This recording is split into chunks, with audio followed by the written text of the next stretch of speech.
Hi everybody! Today we'll see what are the 6 overused words that we keep on repeating.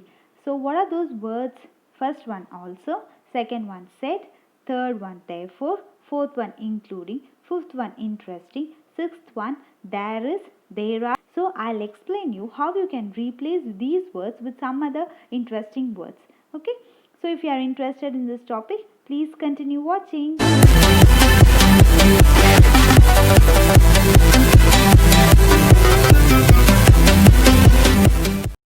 Hey, hi, I'm Swati and you're watching Learn with Swats. So, let's get into the topic. So, first we'll see about also.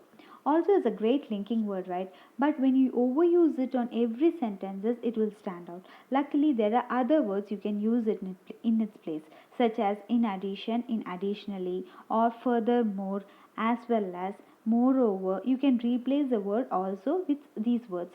I'll give you an example. I like milk. Additionally, I like coffee too. It is raining outside, and moreover, I am lazy to go out. I have fever as well as cold.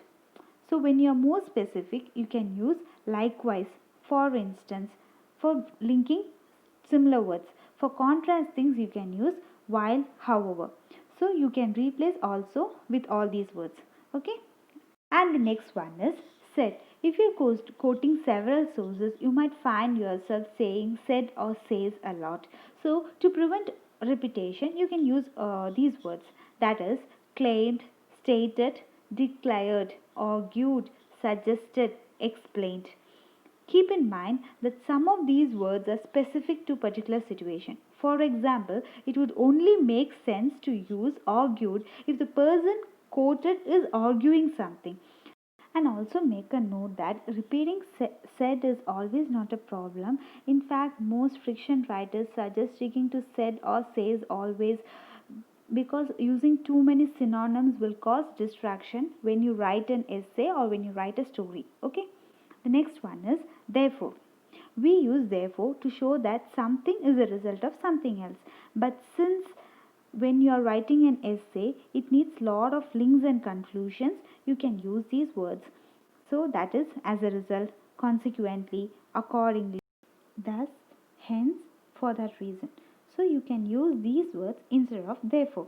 Okay.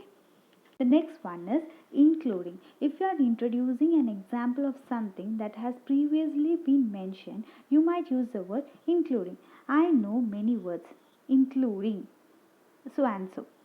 So instead of that including, you can use such as or like. Like is an informal way. So the next word is interesting.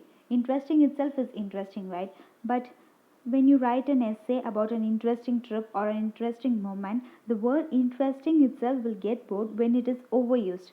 So instead of interesting, you can use these words, that is, noteworthy, remarkable, striking, intriguing, significant, or fascinating. You can use these 6 words instead of interesting. That is, it was a noteworthy moment, remarkable event, it was a striking performance, it was a significant day, it was a fascinating trip. You can use these words instead of interesting. The next one is there is, there are, and it is. Finally, we have these 3 words. So, what can you use instead of these words? So, actually, these phrases are often used to start sentences, which is known as expletive construction. When you write a sentence starting with this, that sentence is called expletive constructed sentences.